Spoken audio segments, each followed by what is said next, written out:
की आगे की करने के लिए हमारे साथ खास मेहमान भी जुड़ चुके हैं। बीजेपी प्रवक्ता गौरव मिश्रा जी हमारे साथ जुड़ चुके हैं। बताना चाहेंगे कि कांग्रेस प्रवक्ता प्रदीप सिंह और राजनीतिक विश्लेषक के तौर पर हमारे साथ आलोक पांडे जी जुड़े हुए हैं, वहीं वरिष्ठ पत्रकार प्रोफेसर ललन प्रसाद जी। तो तमाम मेहमानों का बहुत बहुत स्वागत है नेटवर्क 10 के खास कार्यक्रम सत्ता के टेम्परेचर में। हेलो हेलो, बिल्कुल, क्या सभी मेहमानों को मेरी आवाज पहुंच पा रही है? जी आपकी आवाज आ रही है।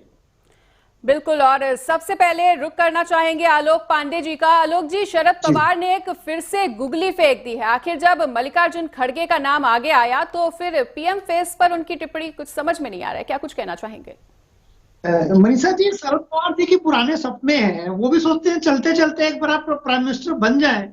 पीएम इन वेटिंग तो बहुत लंबे समय से रहे हैं, तो इसलिए वो ये चाहते हैं कि अभी ये डिक्लेरेशन ना आए कि कांग्रेस नेतृत्व ही बनेगा पीएम। और दूसरा हो सकता है कि शरद पवार जी राहुल गांधी की मन की बात भी कह रहे हैं। शरद पवार अपनी बहुत कमजोर स्थिति में है और इस समय सोनिया गांधी जी राजनीति में जो थोड़ा बहुत सक्रिय है, वो इसीलिए कि अपने बेटे राहुल गांधी को प्रधानमंत्री के रूप में आप चाहती होंगी कि वो एस्टेब्लिश हो जाए। भारतीय राजनीति में बहुत लंबा समय राहुल गांधी जी ने बिता दिया है, तो हो सकता है कि शरद पवार जी क्योंकि कमजोर इस अवस्था में हैं, तो कांग्रेस का मन जीतने की कोशिश कर रहे हो, क्योंकि कांग्रेस को ममता बनर्जी जी ने गुगली कर दी थी। इतनी स्तब्धकारी बयान दिया। कांग्रेस को अंदाजा नहीं था कि जब ममता बनर्जी खड़गे को आगे करेंगी तो एक तीर से वो कई शिकार कर रही होंगी। वो राहुल गांधी के नेतृत्व को एक तरह से चुनौती दे रही है, एक तरह से खत्म करने की बात कर रही है। वो ये बताने की कोशिश कर रही है कि राहुल गांधी का नेतृत्व ना उनको पसंद है ना अरविंद केजरीवाल को पसंद है। तो ममता बनर्जी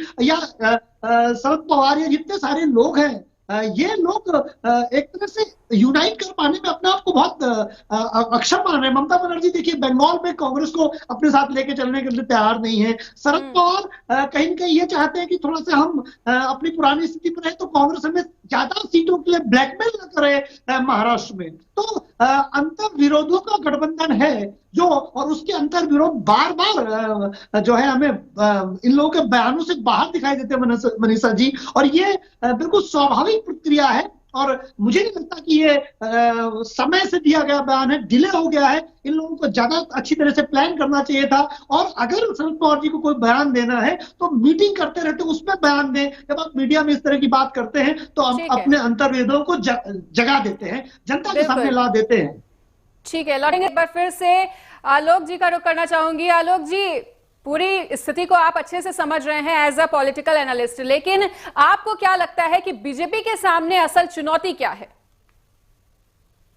बीजेपी के सामने चुनौती ये है कि वो अपने इतिहास को दोबारा दोहराए, क्योंकि विपक्ष चुनौती देते हुए मुझे भी नहीं दिख रहा। क्योंकि विपक्ष अगर चुनौती दिखे तो यूनिटी दिखे, जैसे हमारे कांग्रेस के भाई प्रदीप सिंह कह रहे हैं हम यूनाइट है। अब जैसे ये कहे कि जनता इसे अपनी कसौटी पे खरी उतारेगी, बोले कि भाई चलो पंजाब से चलते हैं, बोले पंजाब में देखिए कितना यूनाइट है, तो वहां बोलते हैं अरविंद केजरीवाल भाई यहाँ तो हम कांग्रेस को एक भी सीट नहीं देंगे। बोले दिल्ली में भी हम कांग्रेस को सीट देने के लिए तैयार नहीं है। तो बोला चलो पश्चिम बंगाल से चलते, पूर्वी भाग देख लेते हैं। बोले ममता बनर्जी, तो बोले ममता बनर्जी कांग्रेस को कुछ भी देने के लिए तैयार नहीं है। फिर उसके बाद आप जहां चले, बिहार में, बोले बिहार में कांग्रेस के लिए कुछ ज्यादा स्कोप है नहीं, उत्तर प्रदेश में कांग्रेस है नहीं है। तो बहुत यूनिटी जैसी स्थिति दिखाई तो दे। मैं बार बार कहता हूं कि आप विपक्ष अगर मिले तो बीजेपी को हरा सकती है, लेकिन समस्या ये है कि विपक्ष मिले तो अच्छा, जो हमारे प्रवक्ता बैठते हैं उनकी मजबूरी ये कहना कि भाई हम यूनाइट है, लेकिन इस कहने मात्र से कोई भी दल या कोई भी संगठन या कोई भी ग्रुप जीत नहीं जाता। आपको यूनाइट दिखना होगा। मैंने 10 बार बात कही कि ठीक है, आप प्रधानमंत्री का उम्मीदवार मत दीजिए, कॉमन वुमेन प्रोग्राम दीजिए।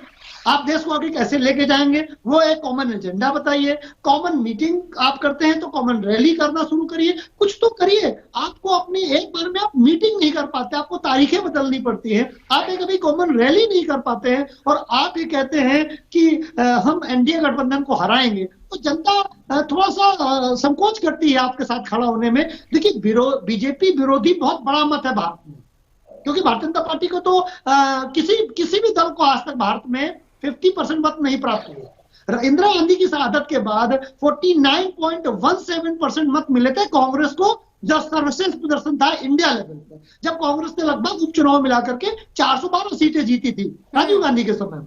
तो 412 सीटों का कांग्रेस के पास एक इतिहास है, कांग्रेस ही उसे उस चरम तक पहुंच चुकी है। लेकिन बीजेपी को अभी वो पीक आना है, हो सकता है बीजेपी उस तरफ पहुंचे, लेकिन अगर इंडिया गठबंधन प्रयास करे, इन लोगों के अंदर वो शक्ति है, इससे इंकार नहीं किया जा सकता। बीजेपी के खिलाफ कुछ ना कुछ एक जनमत है, उससे भी इंकार नहीं कर सकते, लेकिन क्या ये यूटिलाइज हो पाएंगे, क्या ये यूनाइट हो पाएंगे, क्या ये सीटों का बंटवारा कर पाएंगे प्रॉपर तरीके से, ये बड़े सवाल बनते हैं। बिल्कुल, एक बार फिर से प्रदीप